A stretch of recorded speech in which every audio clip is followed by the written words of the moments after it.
Voilà, aujourd'hui on va chercher des équivalents à des suites.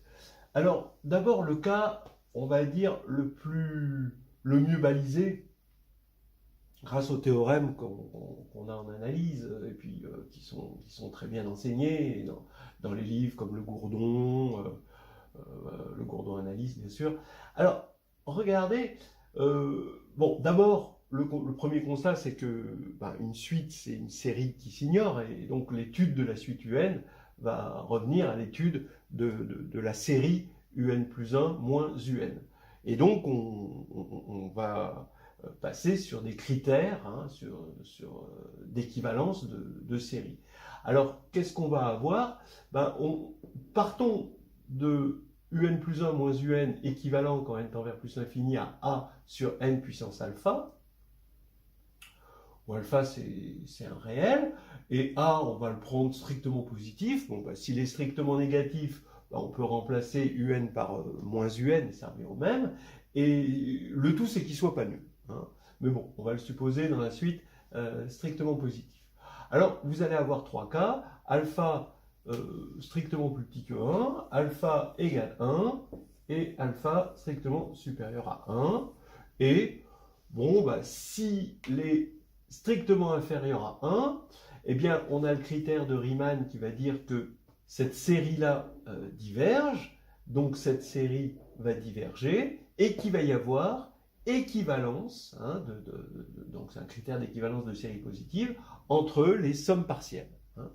Voilà. Donc ça va faire que la somme partielle ici, ça va faire UN moins U0, ou un U de départ, un U initial, hein. Bon, je vais prendre U0 pour l'initial. UN moins U0 va être équivalent à A fois la somme de K égale 0 à N de 1 sur K puissance alpha, ici, et qui est, par les critères de comparaison avec une intégrale, équivalent à A sur 1 moins alpha, 1 sur N puissance alpha moins 1, parce que ça va être équivalent à l'intégrale de dt sur t puissance alpha de 1 à n, hein, ici, pour prendre 0. Donc, au final, comme ceci, donc on a alpha moins 1 qui est négatif, donc ça va tendre vers l'infini, donc ça va être négligeable. Au final, on va avoir un qui est équivalent à a sur 1 moins alpha, 1 sur n puissance alpha moins 1. Maintenant, si alpha est égal à 1, c'est la même chose, c'est jusqu'à la fin, l'intégrale est différente. On va avoir un équivalent à log de n, pareil, log de n ça tend vers plus l'infini, donc ici le u0 va être négligeable. C'est quand alpha est strictement supérieur à 1 qu'il y a un petit changement. Donc ici, le critère de Riemann va dire que la série ici converge. Donc cette fois-ci, ce qui va être équivalent, ça ne va pas être les sommes partielles, mais ça va être les restes. Et donc les restes sont équivalents en infini, et donc ça va nous faire que là, le reste ici, ça va être, donc comme ici on a une série convergente, on a ici une série convergente, donc la suite va converger, et donc on va avoir L moins UN, ça va être ça le reste, est équivalent à A fois la somme de K égale N à l'infini de 1 sur N alpha, qui, encore une fois, avec les critères de comparaison avec une intégrale, ça va être équivalent à A sur alpha moins 1, N puissance alpha moins 1. Voilà, donc ça, c'est pas trop difficile. Disons que ce sont des critères dont on va se servir quand on sait déjà pas mal de choses sur la suite. Par contre, on pourra avoir ici UN plus 1 moins UN équivalent à quelque chose qui n'est pas en N, mais qui est encore en UN. Et c'est là où les choses commencent à se compliquer, et c'est ce que je propose de regarder là maintenant.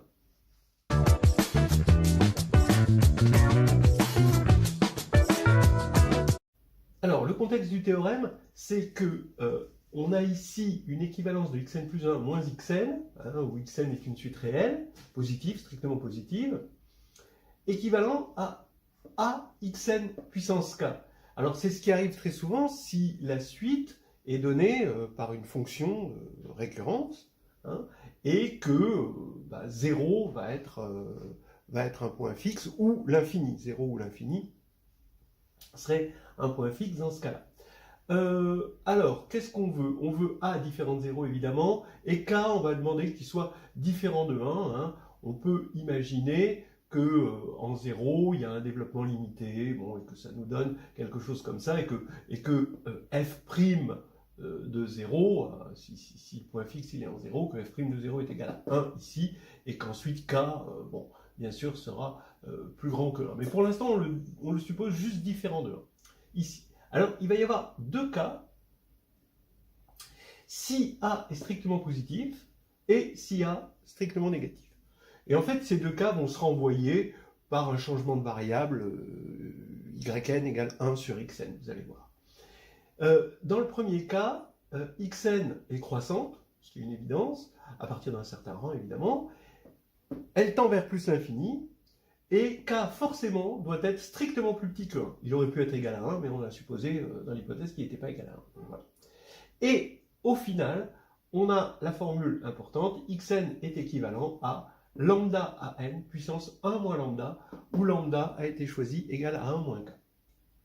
Maintenant, si a est strictement négatif, bon, ben voilà, hein, xn est strictement décroissante à partir d'un certain rang, xn tend vers 0, 0 plus, et k est strictement supérieur à 1, cette fois-ci. Et on a la même formule, xn est équivalent à lambda à n puissance 1 moins lambda, avec lambda égale 1 moins k. Vous remarquerez que ici, lambda est positif et a est positif, et ici, lambda est négatif et a est négatif. Hein. Donc ici, on met bien la puissance 1 sur lambda, un nombre qui est strictement positif. Voilà, donc ici, on a cette équivalence, et ça, la preuve est assez jolie.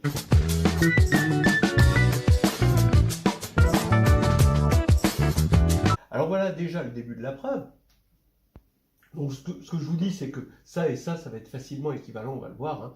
Mais on commence là, A est strictement positif, donc xn forcément est croissant, parce que ça va être positif à partir d'un certain rang, puisque c'est équivalent à ça.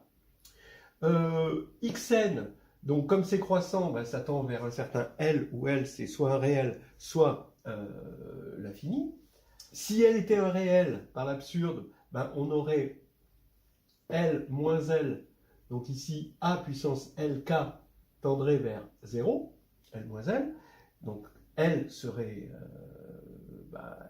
nul, ce qui n'est pas possible, parce que Xn est une suite croissante et strictement positive, donc ça ne peut pas tendre vers 0. A est différent de 0, évidemment. Donc, L, forcément, Xn va tendre vers plus l'infini. Donc maintenant, on dit que cette série-là va diverger, donc celle-ci va diverger, et ces deux séries positives vont avoir des sommes partielles équivalentes. Hein, ça, c'est le théorème. Et donc, la somme partielle, ça va être xn, d'après la propriété qu'on a vue tout à l'heure, xn va être équivalent à A, facteur de somme de n égale 0 à grand N, hein, de xn puissance k. Voilà.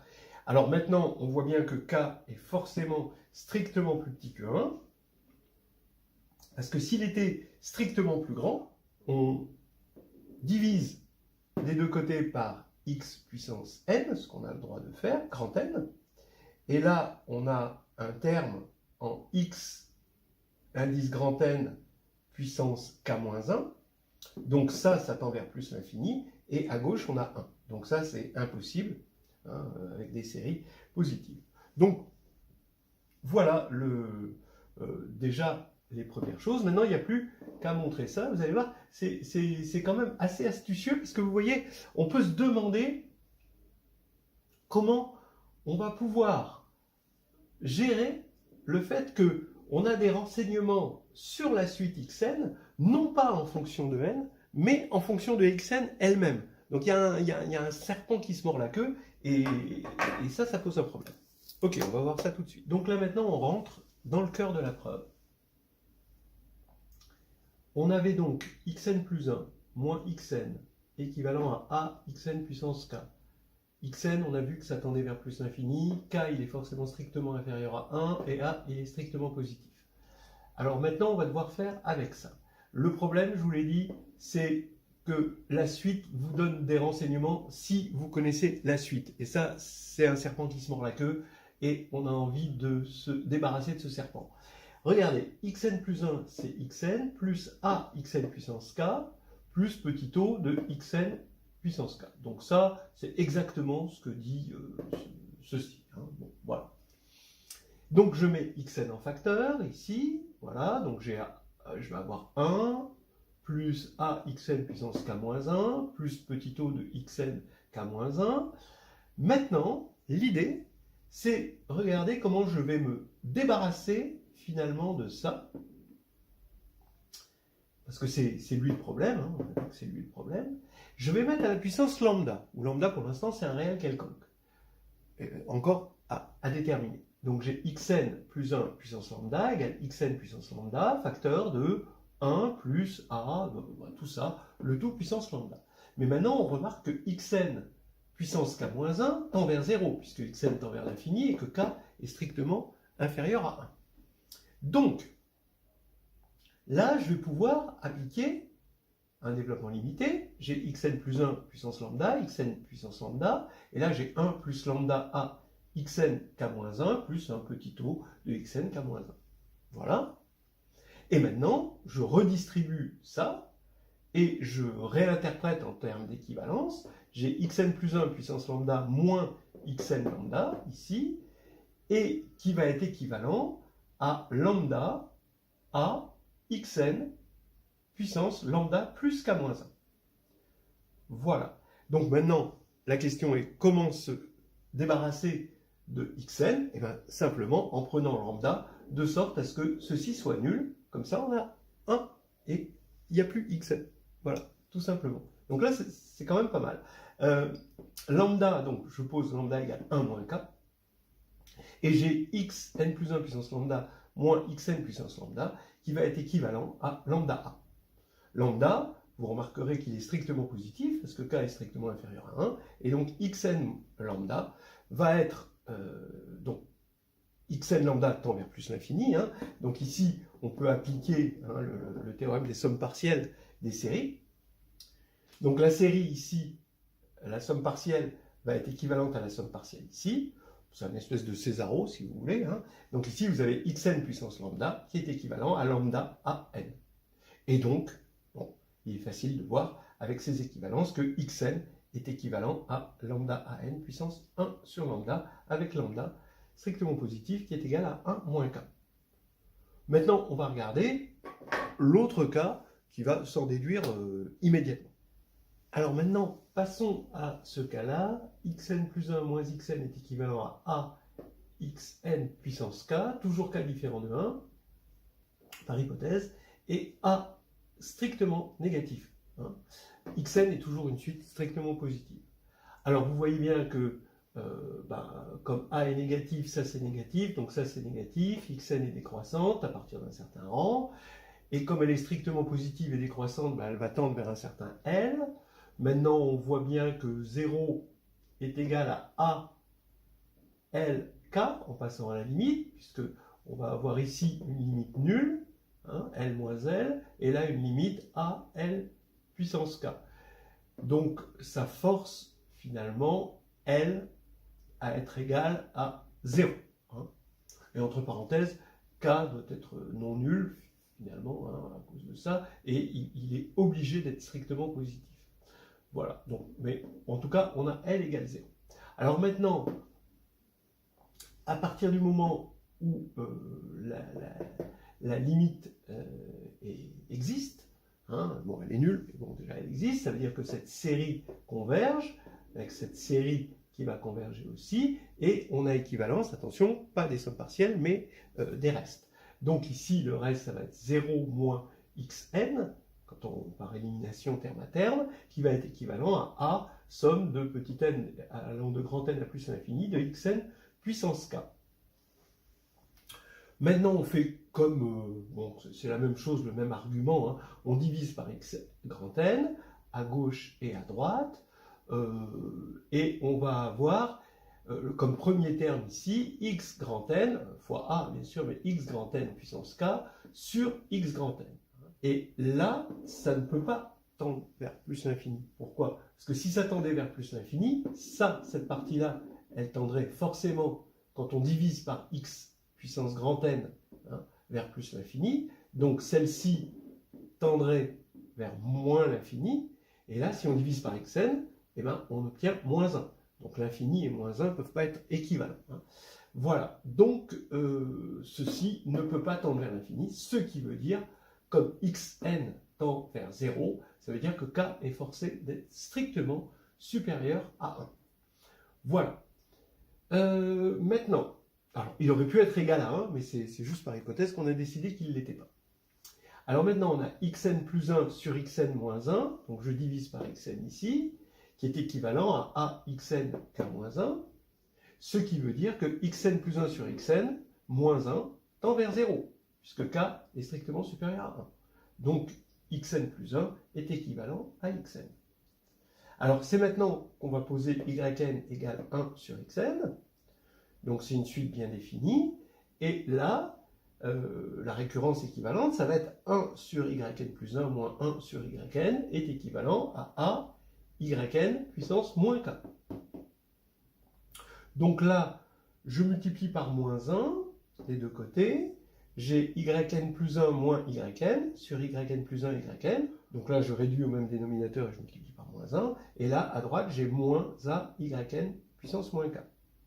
Mais comme xn plus 1 est équivalent à xn, il est évident que yn plus 1 est équivalent à yn. Donc ici, je vais avoir du yn carré que je peux passer de l'autre côté. Ça fait yn plus 1 moins yn est équivalent à moins a yn puissance 2 moins k. Et là, je me ramène au cas précédent. Parce que moins a, il est positif, puisque a est négatif. J'ai 2 moins k qui est strictement inférieur à 1, puisque k est strictement supérieur à 1. Donc, par ce qui précède, j'ai yn qui va être équivalent à, alors j'ai moins a ici, j'ai un certain mu, que j'ai appelé lambda tout à l'heure, mais là je l'appelle mu, moins mu à n puissance 1 sur mu. Avec mu égale quoi? Mu est égal à 1 moins 2 moins k, ce 2 moins k. Donc c'est-à-dire k moins 1. Ce qui veut dire que maintenant, si je pose lambda égale à moins k, j'ai xn est équivalent à, alors donc là c'est moins mu, donc ici je vais récupérer lambda à n, et là je vais avoir moins 1 sur mu, parce que je prends l'inverse de yn, et ça fait 1 sur lambda. Donc on a bien démontré ce qu'on voulait, et ensuite on fera une petite vidéo qui illustre ça, très classique, hein, qui illustre ça avec la fonction donnée par récurrence par xn plus 1 égale sinus xn, hein, le gros classique.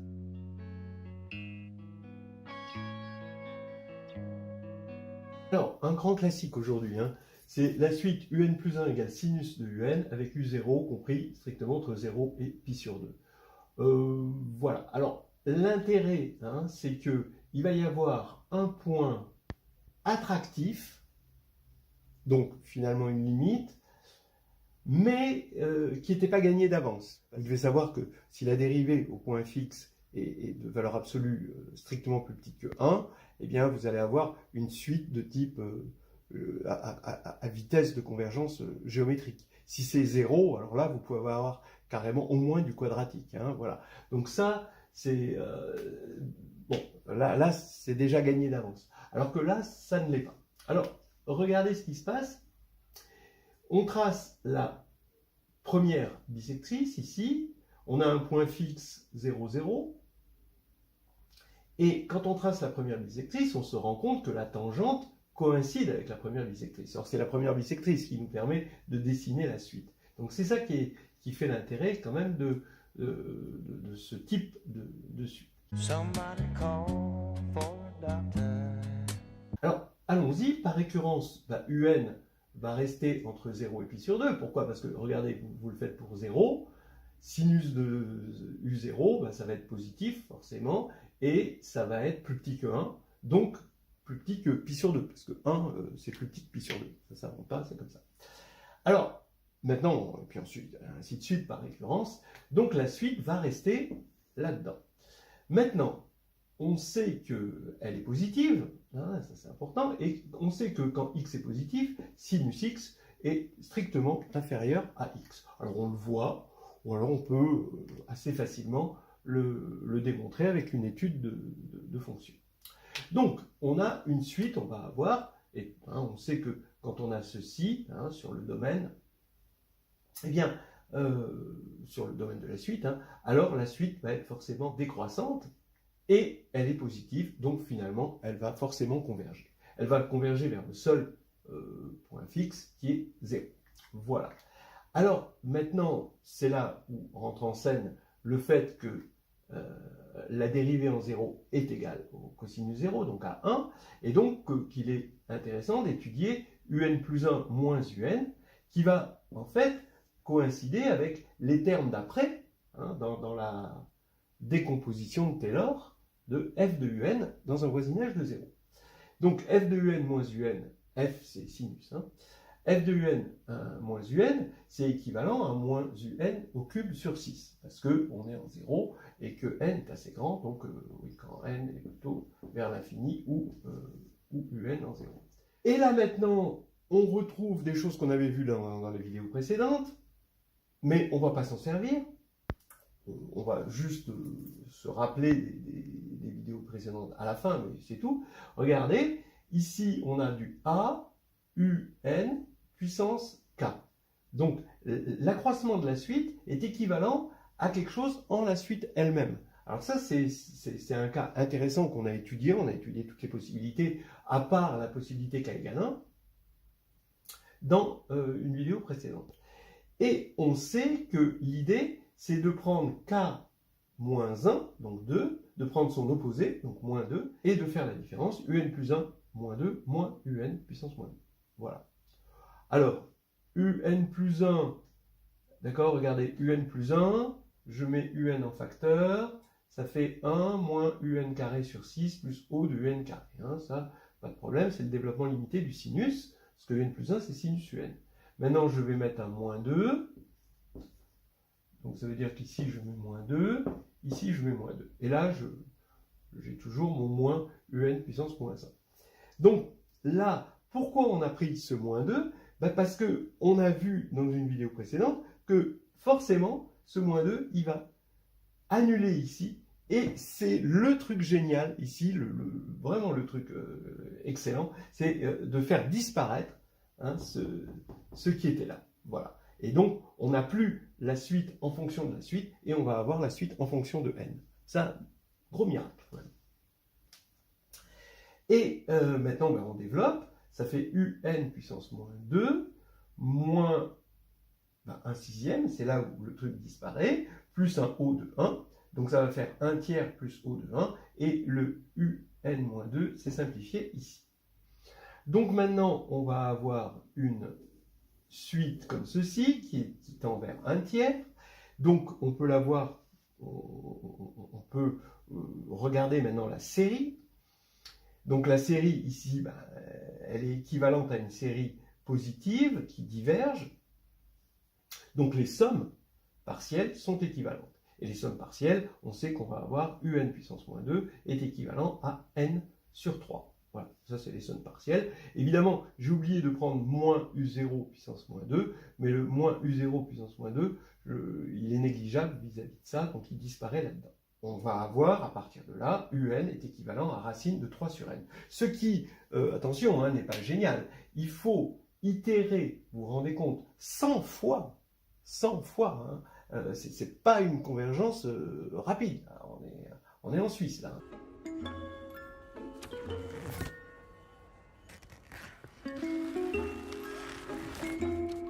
Donc ici, c'est racine de 3 sur 100 pour avoir du racine de 3 dixième. Racine de 3 dixième, ça va faire quoi? Ça va faire du 0,17, quoi. Donc 0,17, pour dire que n égale 100, on va pas très vite. Si on avait eu une dérivée nulle, avec une convergence, avec une dérivée seconde non nulle, on aurait eu, par exemple, en partant d'une précision de 0,1, on aurait eu du 0,1 puissance 2 puissance 100. Bon, c'est inimaginable par rapport à ça. Donc vraiment, On est dans le truc pépère. Hein.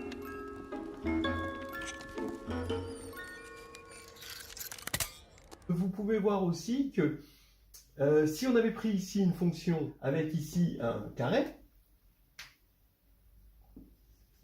ici, alors là, on aurait eu du moins 1, et là, on aurait eu du quelque chose sur n. Donc là, ça aurait été une meilleure précision. Donc vous voyez que c'est le fait que cette fonction sinus s'aplatit complètement contre la première bisectrice, hein, en 0, qu'on a une précision aussi mauvaise. Il faut bien dire ce qui est. Voilà. Donc là, c'était des petites choses. Mais maintenant, on peut être satisfait ou pas de cette équivalence. En tout cas, on peut aller chercher un autre terme. Essayez de le faire avec votre calculette ou avec un programme. Faites sinus, vous prenez 1, u0 égale 1, et vous faites sinus jusqu'à plus soif, vous le faites 100 fois, et vous allez regarder ça. Et là, vous vous apercevez que quand même la précision n'est pas terrible, hein, et ce serait intéressant de regarder le second terme. Qu'est-ce qu'on va faire?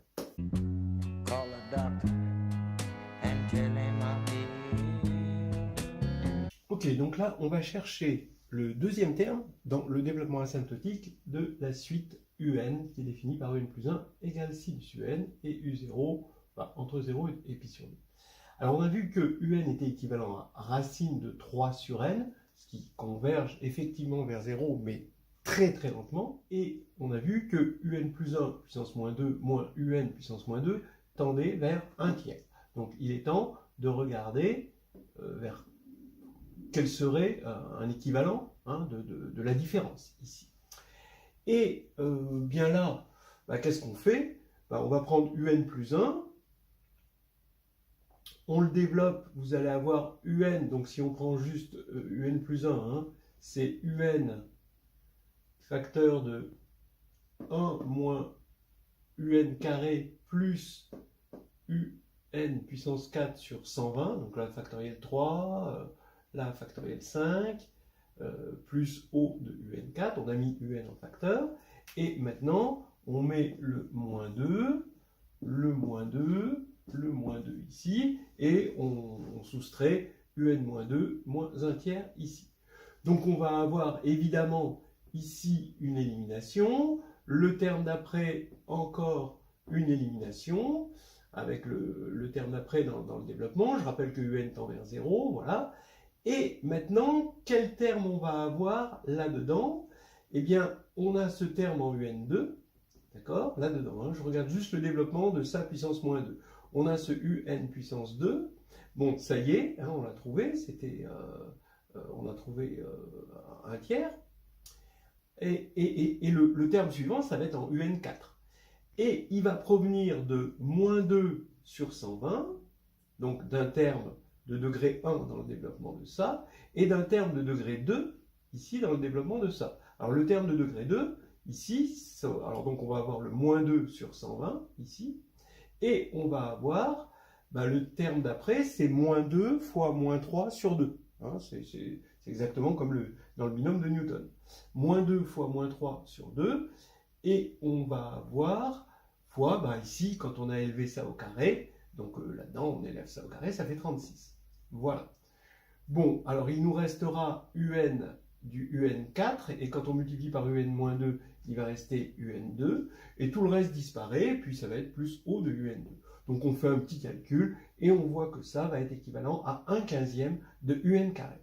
Et là, encore une fois, on peut se dire, tiens, on a encore un serpent qui se mord la queue, parce que cette différence est donnée en fonction de la suite elle-même. Oui, mais non, parce que maintenant, rien ne sera plus jamais comme avant. On a UN est équivalent à racine de 3 sur n. Maintenant, ça y est, on le sait, c'est entériné. Donc, UN carré, ça va être du 3 sur n. Donc ici, on va avoir 1/5 de n. Donc ça y est, on a effectivement une précision, on peut aller plus loin. Alors, toujours pareil, hein, 1/5 de n, il faut se demander, quand on a une équivalence, on va regarder ça comme des séries. À gauche, on a une série, ici on a une série, là c'est une série à terme positif, Donc ici, ça va être encore une série interpositive. Donc on sort le théorème. Et est-ce que ça converge ou est-ce que ça diverge? Ben, ça diverge par le critère de Riemann. Et donc, il faut s'occuper des sommes partielles. Et les sommes partielles vont donner quoi? Ben, ici, quand on va faire la somme, il va y avoir élimination terme à terme. Il va rester un puissance moins 2, moins n sur 3. Et il va rester moins u0 puissance moins 2, mais qui est négligeable vis-à-vis de tout ce qui l'entoure. Et donc, qui a disparu. Et c'est équivalent à 1/5 de la somme des 1 sur k. Et le critère de comparaison d'une série et d'une intégrale va nous dire que c'est équivalent à log de n sur 5. Voilà. Donc maintenant, c'est pratiquement terminé. On a un puissance moins 2 qui est égal à n sur 3 plus log de n sur 5, plus un petit o de log de n, ici. Et donc, maintenant, je mets en facteur n sur 3. Je vais avoir 1 plus un 3/5 de log de n sur n, plus un petit o de log de n sur n, évidemment, je n'ai pas eu la place d'écrire, parce que j'ai un tableau tout petit. Et un est égal donc à, maintenant, on va mettre racine de 3 sur n, et on a la précision cherchée ici. Mais sauf qu'il faut mettre à la puissance moins 1,5. Hein. Ici, j'ai mis à la puissance moins 1,5. Donc ici, je mets à la puissance moins 1,5 aussi. Et comme log de n sur n, ça tend vers 0, eh bien, je vais avoir du 1 moins 1,5 de 3/5, donc 3/10 de log de n sur n, plus o de log de n sur n. Donc voilà, ça nous fait une précision, et on se rend compte encore que c'est une précision lente, il faudrait encore une autre constante. Maintenant, oui, faites-le pour regarder, vérifier cette précision. Hein, c'est tout simple, hein, vous prenez soit avec votre calculette ou avec un petit programme, vous faites sinus, je sais pas moi, 25 fois, et vous comparez à ça. Vous partez de 1, vous partez de n'importe quoi, ça va être pareil. Et ici, vous allez voir que c'est proche, mais c'est un peu décevant quand même. Hein. Il faut vraiment aller cliquer au moins 2000 fois pour avoir une précision correcte. Donc on a un point attractif, mais il faut bien le reconnaître, faiblement attractif. Hein, rien à voir avec les précédentiels.